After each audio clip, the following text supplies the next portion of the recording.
कभी पुरअमन, खामोश और पहाड़ों की गोद में छुपी जन्नत लद्दाख आज सियासी बेचैनी, एहतजाज, भूख हड़ताल और तशद्दुद की लपेट में है। सवाल अब सिर्फ इतना नहीं कि कौन मुजाहरा कर रहा है, बल्कि सवाल यह है कि क्यों मुजाहरा हो रहा है और कौन जिम्मेदार है, और क्या कोई पायदार हल इसका मुमकिन है।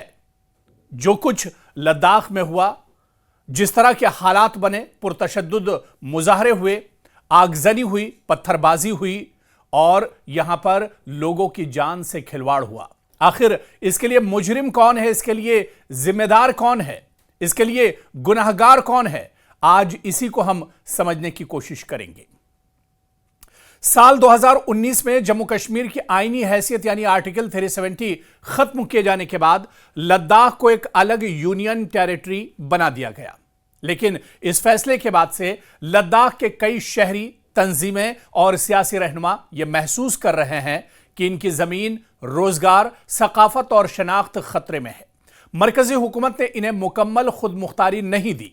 मकामी फैसले मरकज में बैठे अफसरान करते हैं और लद्दाख को मुकम्मल रियासत का दर्जा दिया जाए, यह दरअसल मांग है। और इसी मांग को लेकर यह एहतजाज लगातार पिछले कई सालों से किया जा रहा है। एक लंबे वक्त से यह एहतजाज किया जा रहा है, जब से साल 2019 में लद्दाख को यूनियन टेरिटरी बनाया गया, उसके बाद से ही यह एहतजाज एक तरह से लद्दाख में हो रहा है। और इसमें जो सबसे बड़ी मांग है वो यही है कि लद्दाख को स्टेटहुड यानी मुकम्मल रियासत का दर्जा दिया जाए।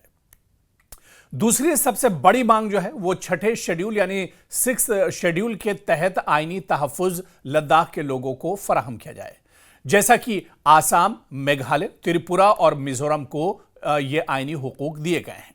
इसके अलावा आप देखिए कि यहां पर नौकरी जो है एक बड़ा मसला है, खासतौर से सरकारी नौकरी, और इसी वजह से यहां पर मकामी लद्दाखियों के लिए नौकरियां मुख्तस की जाएं, यह भी एक देरीना मांग रही है। इसके अलावा एक और बड़ी मांग कि अलहदा पब्लिक सर्विस कमीशन की तश्कील दी जाए। और एक और बड़ी मांग जो काफी लंबे वक्त से लद्दाख में होती रही है कि 2 पार्लिमानी नशिस्तों की यहां पर मांग चल रही है, मांग की जा रही है, क्योंकि लद्दाख में सिर्फ एक पार्लियामेंट की सीट है और यहां पर लोगों का मानना है कि लद्दाख काफी बड़ा है और अब पहले से हालात काफी बदल चुके हैं। ऐसे में लद्दाख में 2 पार्लिमानी नशिस्तें या 2 सीटें होनी चाहिए। तो लगातार दरअसल ये डिमांड है और जिसको लेकर एहतजाज किया जा रहा है। और ऐसा नहीं कि बातचीत का दौर नहीं चला, मरकज के साथ एक लंबी बातचीत हुई है, लंबा दौर बातचीत का चला और वक्फे वक्फे से बातचीत होती रही है।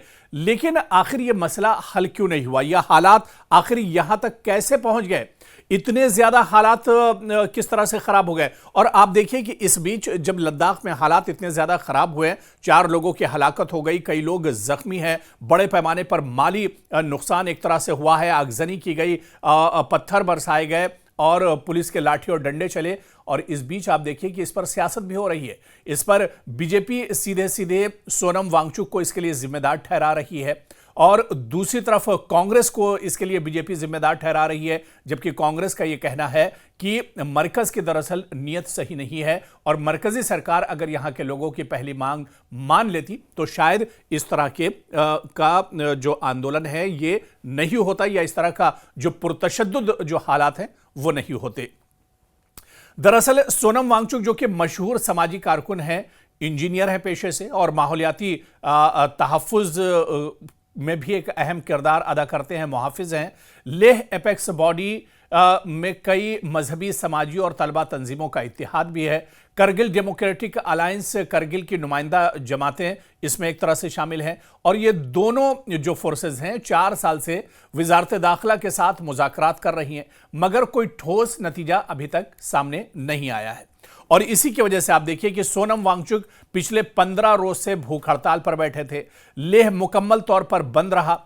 हजारों मुजाहिरीन यहां पर रोजाना जमा होते हैं और अपनी मांगे दोहराते हैं। पुलिस, और इस बीच में आप देखिए कि पुलिस और मुजाहिरीन के बीच झड़पें हुई और इसके बाद से ही अब इस पर एक तरह से सियासत हो रही है।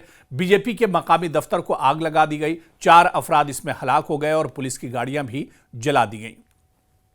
हालांकि आप देखिए कि इस तशद्दुद के बाद सोनम वांगचुक ने इस पर तशवीश जाहिर की। सोनम वांगचुक ने तशद्दुद पर अफसोस का इजहार करते हुए अमन की अपील की और अपनी भूख हड़ताल खत्म कर दी। सोनम वांगचुक ने कहा कि उनका जो मकसद था वो दरअसल खत्म हो गया है। वो कभी नहीं चाहते थे कि इस तरह का तशद्दुद हो और इस तरह के हालात हों, और इसी वजह से उन्होंने अपनी भूख हड़ताल फौरन खत्म कर दी।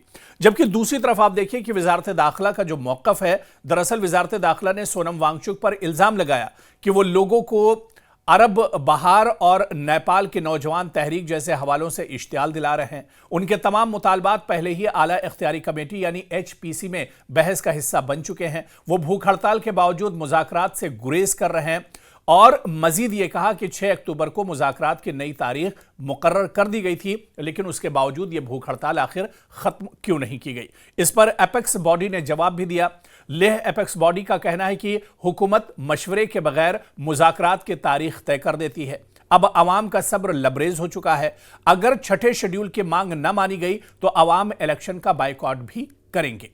छठा शेड्यूल दरअसल जिसकी मांग की जा रही है, ये आइन का आर्टिकल 244 छठे शेड्यूल के तहत कुछ कबायली इलाकों को ज्यादा खुद मुख्तारी देता है।